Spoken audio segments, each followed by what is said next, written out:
Hindenburg நிறுவனம் இழுத்து மூடப்பட்டது. அது சிலருக்கு ரொம்ப சந்தோஷமா இருக்கும், நிறைய பேருக்கு அது வருத்தமா தான் இருக்கும். வியாஸ் புரொடக்ஷன் சுரேஷ் காமாட்சி தயாரிப்பில் பால இயக்கத்தில் அருண் விஜய் நடிக்கும் வணங்கான் வெற்றி நடை போடுகிறது.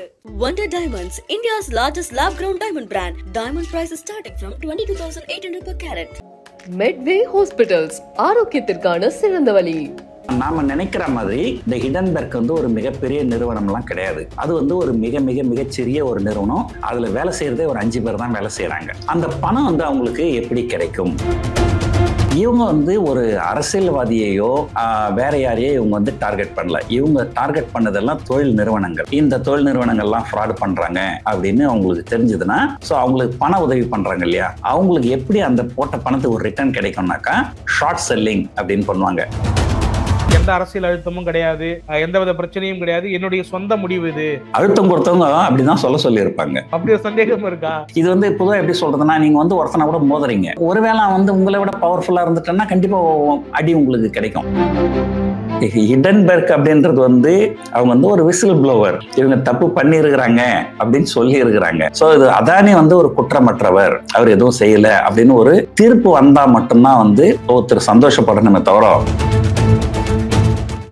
இன்னைக்கு பரபரப்பா இருக்கக்கூடிய ஒரு செய்தி என்னன்னாக்கா, இதற்கு முன்னாடி பல்வேறு குற்றச்சாட்டுகளை எழுப்பிய, குறிப்பா கார்ப்பரேட் நிறுவனங்கள் செய்யக்கூடிய அந்த ஊழல்களை எல்லாம் வெளிச்சம் போட்டு காட்டிய அமெரிக்க நிறுவனம் தங்களுடைய பயணத்தை முடித்துக் கொள்வதாக அறிவித்திருக்கிறது.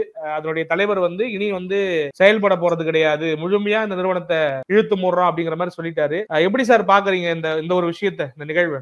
இந்த ஹிடன்பர்க் நிறுவனம் இழுத்து மூடப்பட்டது.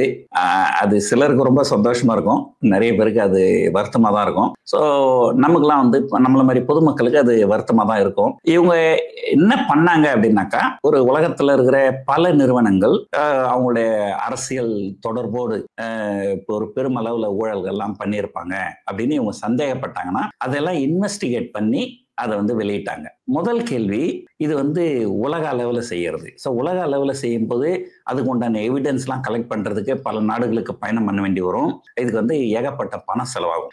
நாம நினைக்கிற மாதிரி இந்த ஹிடன்பர்க் ஒரு மிகப்பெரிய நிறுவனம்லாம் கிடையாது. அது ஒரு மிகச்சிறிய ஒரு நிறுவனம். அதுல வேலை செய்யறதே ஒரு 5 பேர் தான் வேலை செய்யறாங்க.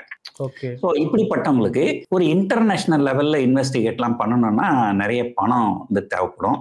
அந்த பணம் அவங்களுக்கு எப்படி கிடைக்கும் அப்படின்னு பாத்தீங்கன்னா, உங்களுக்கு ஒரு பொதுவா சொல்றேன். இப்ப நாளைக்கு ஒரு தமிழ்நாட்டில் இருக்கிற ஒருத்தர், ஒரு சமூக ஆர்வலர், அவர் ஒரு ஆர்வமா மற்றவங்க செய்யற தவறுகள் எல்லாம் கண்டுபிடிக்கிறேன் அப்படின்னு சொல்றாருன்னா அது ஒன்றும் பெருசா செலவாயிடாது. ஒரு நல்ல உள்ளம் படைச்ச பணக்காரர்கள் சிலர் உதவி பண்ணுவாங்க. ஆனா ஹிடன்பர்க்கு அப்படி கிடையாது. இவங்களுக்கு பண தேவை ரொம்ப அதிகமா இருக்கும் இல்லைங்களா? ஸோ அதனால என்ன நடக்கும்னாக்கா, சிலர் அவங்களுக்கு ஃபைனான்ஸ் பண்ணி இருக்கலாம் இல்லைங்களா? சரி, அப்போ அந்த ஃபைனான்ஸ் பண்ணும்போது அவங்களுக்கு என்ன பெனிஃபிட் அப்படின்னாக்கா, இவங்க ஒரு அரசியல்வாதியையோ வேற யாரையோ இவங்க டார்கெட் பண்ணல. இவங்க டார்கெட் பண்ணதெல்லாம் தொழில் நிறுவனங்கள். ஸோ அந்த தொழில் நிறுவனங்களை டார்கெட் பண்ணி இந்த தொழில் நிறுவனங்கள்லாம் ஃப்ராட் பண்றாங்க அப்படின்னு அவங்களுக்கு தெரிஞ்சதுன்னா, ஸோ அவங்களுக்கு பண உதவி பண்றாங்க இல்லையா, அவங்களுக்கு எப்படி அந்த போட்ட பணத்துக்கு ஒரு ரிட்டர்ன் கிடைக்கும்னாக்கா, அவங்க என்ன பண்ணுவாங்க, இந்த தொழில் நிறுவனங்களுடைய ஸ்டாக்ஸ் ஷார்ட் செல்லிங் அப்படின்னு பண்ணுவாங்க. அதாவது பங்குச்சந்தையில இருக்கிற ஒரு விஷயம் வேற எங்கேயுமே இல்லாத ஒரு விஷயம் பங்குச்சந்தையில இருக்கு. நீங்க ஒரு பொருளை நீங்க விற்கணும்னு சொன்னா நீங்க முதல்ல அந்த பொருளை வாங்கணும். நீங்க ஒரு பொருளை வாங்கிட்டு அதுக்கப்புறம் தான் அந்த ஒரு பொருளை விற்க முடியும். இப்ப நீங்க தங்கம் வாங்கினீங்கன்னா அதுக்கப்புறம் அதை விற்கலாம், வீடு வாங்கினீங்கன்னா அதுக்கப்புறம் விற்கலாம், கார் வாங்கினீங்கன்னா அப்புறம் விற்கலாம். ஆனா பங்குச்சந்தையில மட்டும் இந்த பங்குகள் விலை இறங்கும் அப்படின்னு உங்களுக்கு தோணுச்சுன்னா உங்ககிட்ட அந்த பங்குகள் இல்லாமலே கூட இருக்கலாம், ஆனா அந்த பங்குகளை நீங்க விற்கலாம். அதுக்கு பேர் ஷார்ட் செல்லிங் அப்படின்னு சொல்லுவாங்க.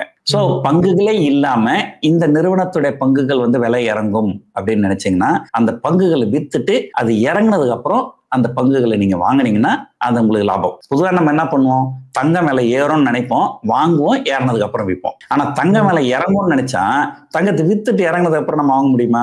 நம்ம கையில அந்த தங்கம் இருந்தாதான் அதை விற்க முடியும். கையில தங்கம் இல்லாம நம்ம விற்க முடியாது. ஆனா பங்குச்சந்தையில பங்குகளை நீங்க விற்கலாம். உங்ககிட்ட பங்குகள் இல்லைன்னா கூட அந்த பங்குகளை உங்களால விற்க முடியும், இறங்கினது அப்புறம் வாங்க முடியும், அதுல ஒரு லாபம் கிடைக்கும். சோ அந்த லாபத்தை காரணமா தான் இந்த ஹிடன்பர்க் நிறுவனத்துக்கு நிறைய பேர் ஃபைனான்ஸ் பண்ணியிருப்பாங்க அப்படின்னு சொல்லுவாங்க. அவங்க வந்து நிறைய தொழில் நிறுவனங்கள் அவங்க டார்கெட் பண்ணி இருக்கிறாங்க. அது வந்து நம்பர் 1. 2வது, அவங்க டார்கெட் பண்ண தொழில் நிறுவனங்கள் எல்லாமே வந்து கடைசியில இது மக்கள் திருப்பி வகைசன் திருப்பன் ஆயிடும். ஸோ அவங்க எத்தனையோ நிறுவனங்களை இந்த நிறுவனங்கள்லாம் ஃப்ராடு அப்படின்னு சொல்லி அந்த பங்குகள் அவங்க வந்து ஷார்ட் செல் பண்ணி அந்த பங்குகள் வந்து அபரிதமா மேலே ஏறியும் இருக்குது. ஸோ இவங்க சொன்ன எல்லா நிறுவனங்களுமே பங்குகளுடைய விலை இறங்கவும் இல்லை, ஏறியும் இருக்குது. ஸோ அந்த ரிஸ்க் அவங்க கிட்ட இருக்குது. ஸோ ஒரு சிலர் வந்து இது இந்த அரசியல்னு வந்துட்டீங்கன்னா ஏறக்குறைய அமெரிக்காவும் நம்ம நாட்டு அரசியல் மாதிரிதான். இந்த ட்ரம்ப் வர்றதுனால அவங்க இந்த ஹிடன்பெர்க் மூடுறாங்களா இல்ல பொலிட்டிக்கல் ப்ரெஷர் இருக்கா அதெல்லாம் தெரியாது. ஆனா வந்து ஒரு பொதுவாக என்னுடைய பிஜேபி நண்பர்கிட்ட பேசும்போது நான் சொல்லியிருந்தேன், ஒரு ஊர்ல வந்து ஒரு தவறான நடவடிக்கைகள்லாம் ஈடுபடுறாரு, நாளைக்கு நமக்கு ஒரு செய்தி வருது இந்த தவறான நடவடிக்கை எல்லாம் அவர் செய்யல அப்படின்னு வந்து கோர்ட்ல வந்து நிரூபணம் ஆயிடுச்சு அப்படின்னு வந்தாதாங்க நம்ம சந்தோஷப்படணும். இவர் தவறான நடவடிக்கைகள்ல ஈடுபடுறாருன்னு ஒரு வக்கீல் சொன்னாரு, அந்த வக்கீல் இன்னைக்கு இறந்துட்டாருன்ட்டு நம்ம சந்தோஷப்படக்கூடாது. ஹிடன்பெர்க் அப்படின்றது வந்து அவங்க வந்து ஒரு விசில் ப்ளோவர், இவங்க தப்பு பண்ணி இருக்கிறாங்க அப்படின்னு சொல்லி இருக்கிறாங்க, குற்றச்சாட்டுகள் வச்சிருக்கிறாங்க, அந்த குற்றச்சாட்டுகளை ஆதாரத்தோடு காமிச்சிருக்கிறாங்க.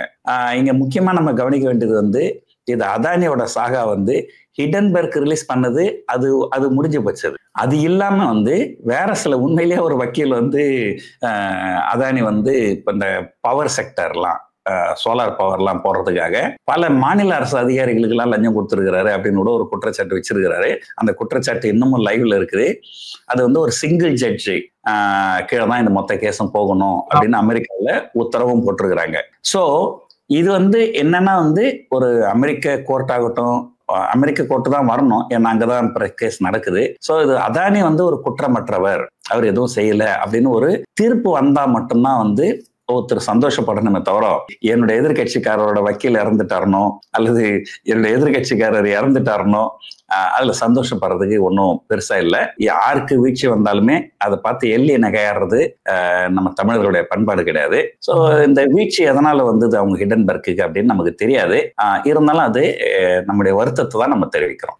இதை தாண்டி வந்து ஒரு பேசுபொருள் அதிகமா இருக்கு. என்னன்னாக்கா இப்ப பொதுவா ஹிடன்பெர்க் ரிசர்ச்ல வந்து ஒரு நிறுவனம் வந்து குறிப்பிட்டு காட்டப்படுது, இல்ல அது ரிப்போர்ட் அது சம்பந்தமா வெளியிடப்படுது அப்படின்னாக்கா நீங்க சொன்ன மாதிரி அந்த நிறுவனத்தினுடைய வீழ்ச்சியாகவும் இருந்திருக்கு, சில நேரங்கள்ல வந்து அது சாதகமாகவும் அமைஞ்சிருக்கு. இப்ப அந்த வகையில் அதானியினுடைய அந்த நிறுவனம் வந்து குற்றச்சாட்டுக்குள்ளானப்ப வந்து ஒரு டைம் பீரியட் அந்த குறிப்பிட்ட காலத்துக்கு ஒரு ஃபால் இருந்தது, அப்புறம் திருப்பி அது ரைஸ் ஆகுது அப்படின்னும் பொழுது இப்ப அந்த குற்றம் சுமத்தப்பட்ட அந்த நிறுவனம் வந்து முற்றிலுமா மூடப்படுது அப்படின்னு உடனே ஒரு சடன் ரைஸ் இருக்குமா? ஏன்னா அப்படியான ஒரு பேச்சு பொருள் இருக்கு, அதுக்காக கேக்குறேன். இல்ல அது வந்து எப்படின்னா வந்து பங்குச்சந்தை அப்படின்னு சொல்லும்போது ஒரு கெட்ட செய்தி அப்படின்னு இருக்கும்போது என்ன பண்ணுவாங்க, நிறைய ஷார்ட் செல்லிங் பண்ணுவாங்க. ஸோ இது வந்து ஒரு நல்ல செய்தியா பார்க்கப்படுது அந்த நிறுவனத்துக்கு அப்படின் போது அவங்க ஷார்ட்டை கவர் பண்ணுவாங்க. அதனால இது ஒரு 1 or 2 days அந்த மாதிரி இருக்கும். பாத்தீங்கன்னா கடந்த 2-3 நாள்ல வந்து அதானி ஸ்டாக்ஸ் எல்லாமே நல்லாவே ஏறியே இருக்கு இல்லைங்களா? ஸோ ஆனா தொடர்ந்து ஏற்றம் காணுமா அப்படின்னு பாத்தீங்கன்னா அது ஒரு நிறுவனத்தினுடைய வளர்ச்சி அப்படிங்கிறது வந்து இந்த ஒரு ஃபேக்டர் மட்டும் கிடையாது, it depends upon many other factors. So இந்த ஹிடன்பெர்க்கு ஒரு நீஜர்க் ரியாக்ஷன் அப்சைட்ல வந்து அதானி ஸ்டாக்ஸ்ல இருந்தது. அது உண்மைதான், அது எல்லா இடத்துலயுமே இருக்கும். ஏன்னா இப்ப வந்து ரொம்ப ஆக்டிவா ஷார்ட் செல் பண்றவங்க கொஞ்சம் குறைச்சிப்பாங்க. ஆனா இருந்தாலுமே ஏறக்குறைய அந்த ஹிடன்பெர்க் அவங்க ரிப்போர்ட் அது 2-3 வருஷத்துக்கு முன்னாடி வந்தாங்க. ஸோ அது வந்ததுக்கு அப்புறம் பாத்தீங்கன்னா ஒரு 21 நினைக்கிறேன், 21-22 ஹிடன்பெர்க் ரிப்போர்ட் ஜனவரி மாசம் வந்தாங்க. கிட்டத்தட்ட ஒரு 3-4 வருஷம் ஆயிடுச்சு. இந்த 3-4 வருஷத்துல வந்து ஹிடன்பெர்க் அதானியோட பங்குகள் வந்து ஒன்றும் பெருசா ஏறல அப்படிங்கிறது தான் உண்மை. ஆனா இதுக்கு வந்து ஹிடன்பெர்க் தான் காரணம்னு சொல்ல முடியாது. ஏன்னா வந்து கடந்த 3 வருஷமா ஏறலன்னு சொல்றோம். ஆனா அதுக்கு முன்னாடி 3 வருஷத்துல கிட்டத்தட்ட ஒரு 10 மடங்கு 20 மடங்கு 50 மடங்குலாம் அதானியோட ஷேர்ஸ் வந்து விலை ஏறி இருக்கு. அதானி என்டர்பிரைஸ்னு ஒரு ஷேர் இருக்கு, அது நான் 2018-19 பாத்தீங்கன்னா ஒரு 150 ரூபாய் அப்படின்ற லெவல்ல ட்ரேட் நடந்துருந்தது. அதுக்கப்புறம் அது கிட்டத்தட்ட 10,000-15,000 150 ரூபாயில இருந்து 10,000-15,000 போச்சு. அது 10,000-15,000 போகல, அந்த ஷேர் வந்து 4,000 ரூபாய்ன்ற அளவுக்கு போச்சு. ஆனா அந்த ஷேர் வச்சுங்கிறவங்களுக்கு வேற சில ஃப்ரீ ஷேர்ஸ் எல்லாம் கொடுத்தாங்க. அந்த கொடுத்த ஃப்ரீயா கொடுத்த ஷேர் எல்லாமே 2,000-3,000 போச்சு. அல்லது ஒட்டு மொத்தமா பாத்தீங்கன்னா அது கிட்டத்தட்ட 50 மடங்கு 100 மடங்கு. அதாவது நீங்க யோசனை பண்ணி பாருங்க, நமக்குலாம் நீங்க வேலை செய்றீங்க, உங்க சேலரி எப்ப டபுள் ஆகும், அது ஆகும் ஒரு 10 வருஷம் ஆகும். பங்குகளுடைய விலை வந்து 50 மடங்கு 100 மடங்கு 3 வருஷத்துல. ஸோ அந்த அளவுக்கு ஏறிச்சு. ஒருவேளை அதுதான் காரணமாகவும் இருக்கலாம். ஆனா எதுவா இருந்தாலுமே வந்து இந்த ஒரு ஹிடன்பெர்க் அப்படிங்கிறது ஒரு காரணி தான் இந்த பங்குகள் விலையை நிர்ணயிக்கும் என்பது. அப்புறம் ஒட்டுமொத்த மார்க்கெட் வந்து இப்போ கொஞ்சம் வீக்கா தான் இருக்கு. ஸோ அதனால கூட பங்குகள் சரியா பர்ஃபார்ம் பண்ணாம இருக்கலாம். இப்ப நீங்களே சொன்ன மாதிரி அவர் தன்னிலை விளக்கமே கொடுத்துட்டாரு. எனக்கு எந்த அரசியல் அழுத்தமும் கிடையாது, எந்தவித பிரச்சனையும் கிடையாது, என்னுடைய சொந்த முடிவு இது, எனக்கு பெருசா லாபகரமா இயங்கல, இது என்னால என்ன வெளிப்படுத்திக்க முடியல முழுமையா, இது நான் கிடையாது அப்படிங்கிற மாதிரிதான் அவர் வந்து வெளியேறி இருக்காரு. அழுத்தம் கொடுத்தவங்க அப்படிதான் சொல்லி இருப்பாங்க. ஓ அப்படி ஒரு சந்தேகம் இருக்கா? இல்ல அது நேச்சுரல் தானே. அதாவது அது இருக்கலாம், இல்லாமல் போகலாம். ஆனால் அப்படி இருந்தால் இப்படிதான் சொல்லணும் அப்படின்னு சொல்லி இருப்பாங்க. சோ அது வந்து ஒரு ஃபேஸ் சேவிங் ஃபார் எல்லாருக்குமே. ஸோ அதனால நமக்கு அதை இப்போ சொல்றேன், நமக்கு தெரியாது ஹிடன்பெர்க் மேல ப்ரெஷர் இருந்து அவங்க பண்ணாங்களாம். அப்படியே ப்ரெஷர் இருந்தாலும் அந்த ப்ரெஷர் வந்து யாருகிட்ட இருந்து வந்தது? ஏன்னா அவங்க வந்து ஒரு நிறுவனத்தை வந்து அவங்க குற்றச்சாட்டு வைக்கலாம். உலகத்துல இதுல பல நிறுவனங்கள் மேல குற்றச்சாட்டு வச்சிருக்கிறாங்க. சோ அப்படியே இருந்தாலும் ஒரு வெளிநாட்டு தொழில் குழுமங்கள் வந்து அமெரிக்கால இருக்கிற ஒருத்தரை மிரட்ட முடியுமா? அப்ப அமெரிக்கா வந்து அமெரிக்கா வந்து ஒரு சூப்பர் பவர் கண்ட்ரி இல்லைங்களா? சோ இதெல்லாம் தெரியல. இதுல வந்து அமெரிக்க அரசாங்கத்துக்கே வந்து யாராவது அழுத்தம் கொடுத்துருப்பாங்களா? நம்ம நாடு ஒரு ஏழை நாடு இல்லைங்களா? ஆனா நம்முடைய பிரதமர் வந்து அமெரிக்காவுக்கு போயிட்டு பைடனுக்கெல்லாம் வந்து மிக உயர்ந்த வைர நெக்லஸ் வந்து பரிசாலாம் அளிச்சிருக்கிறாரு. ஸோ இந்த மாதிரி ஏதாவது பரிசு பொருள்கள் கைமாறி இருக்கா? அது பின்னாடி ஏதாவது இன்டென்ஷன் இருக்கா? அது நமக்கு தெரியாது. நமக்குலாம் ஒரு கிராம் தங்க மோதிரம் கூட யாரும் நமக்கு பரிசு கொடுக்க மாட்டேன்றாங்க. ஆனா அங்க வைர நெக்லஸ் எல்லாம் வந்து பரிசா நிறைய போகுது. ஸோ இந்த மாதிரி திரைமறைவுல ஏதாவது நடந்திருக்கலாம், நடக்காமல் இருந்திருக்கலாம், அது நமக்கு தெரியாது. ஆனா நடந்திருக்கிறதுக்கு வாய்ப்புகள் இருக்குதுன்றது மட்டும்தான் நம்ம பேச முடியும். ஹிண்டன்பெர்க் மாதிரி வேற ஏதாவது நிறுவனங்கள் வந்து உலகத்துல வந்து புகழ்பெற்று இயங்கிக்கிட்டு இருக்கா? இந்த மாதிரி குறிப்பா இந்த மாதிரி நிறுவனங்கள் செய்யக்கூடிய விடயங்களை கண்டுபிடிக்கிறது இல்ல, எனக்கு தெரிஞ்சு கிடையாது. பொதுவாக வந்து ஒரு குற்றச்சாட்டுகள் அப்படின்றது வைப்பாங்க இல்லைங்களா? இப்போ நீங்களே ஒரு தமிழே எடுத்துக்கிட்டீங்கன்னா நிறைய யூடியூப் சேனல்லாம் இருக்கு. ஸோ இங்கே இவர் இந்த ஃப்ராடு பண்ணாரு, அவர் அங்கே ஃப்ராடு பண்ணாரு அப்படின்ட்டு நிறைய குற்றச்சாட்டுகள்லாம் பண்ணுவாங்க. ஏதோ ஒரு சிலர் வந்து ஏதோ கொஞ்சம் எவிடன்ஸும் ட்ரை பண்ணி கலெக்ட் பண்ணுவாங்க. ஆனால் பெரும்பாலும் பார்த்தீங்கன்னா எதிர்கட்சிகள் கிட்ட காசு வைக்கிறது தான் பண்ணுவாங்க. ஸோ அந்த மாதிரி இருக்கு. ஆனால் வந்து இந்த ஹிடன்பெர்க் அளவுக்கு நீங்க பண்ணணும்னா இது வந்து ஒரு சாதாரண என்ன சொல்றதுன்னா இது வந்து பண தேவை நிறைய இருக்கும். அந்த அளவுக்கு பணம் வந்து கிடைக்கிறது கொஞ்சம் கஷ்டம். ஏன்னா அவ்வளவு பணம் கொடுக்குறவங்க என்ன ரிட்டர்ன் எதிர்பார்ப்பாங்க? நான் ஏற்கனவே சொன்ன மாதிரி அதை ஷார்ட் செல் பண்ணி பணம் ப்ராஃபிட் பண்ணிக்கலாம். பட் அது கேரண்டி கிடையாது. இவங்க ஷார்ட் செல் பண்ணதுக்கு அப்புறம் அந்த நிறுவனங்கள் வந்து இது வந்து பொதுவாக எப்படி சொல்றதுன்னா, நீங்க வந்து ஒருத்தனை கூட மோதுறீங்க, அவன் ஒருவேளை வந்து உங்களை விட பவர்ஃபுல்லா இருந்துட்டேன்னா கண்டிப்பா அடி உங்களுக்கு கிடைக்கும். அந்த எதிராளி வந்து இவனோட ரொம்ப பவர்ஃபுல்லா இருந்தான்னு வச்சுங்களேன். ஸோ இவனுடைய குற்றச்சாட்டை மீறி அந்த நிறுவனங்கள் வந்து பங்குகளோட விலை ரொம்ப அதிகமாக போகும். ஸோ அதனால இது வந்து இது வந்து ஒரு மிகப்பெரிய ஒரு ஸ்கேல் ஆஃப் ஆப்ரேஷனு. இது வந்து எனக்கு தெரிஞ்சு ஹிடன்பெர்க் தவிர வேற யாரும் பண்ற மாதிரி தெரியல. பட் தனிப்பட்ட முறையில சின்ன சின்னதா ஏதாவது இன்ஃபர்மேஷன் கொடுக்கறது அந்த மாதிரி தான் அப்படிதான் இருப்பாங்க. பட் ஒரு ஆர்கனைஸ்ட் லெவல்ல இந்த அளவுக்கு ரிசர்ச் டெவலப்மெண்ட்லாம் பண்ணி இந்த அளவுக்கு பண்ணது வந்து எனக்கு தெரிஞ்சு ஹிடன்பெர்க் மட்டும்தான். அந்த முடிவு வந்து பொதுமக்களுக்கு நிச்சயமா வருத்தமா தான் இருக்கும். நீங்க சொன்ன மாதிரி பல தகவல்ல பகிர்ந்துக்கிட்டீங்க. ரொம்ப நன்றி சார். தேங்க்யூ.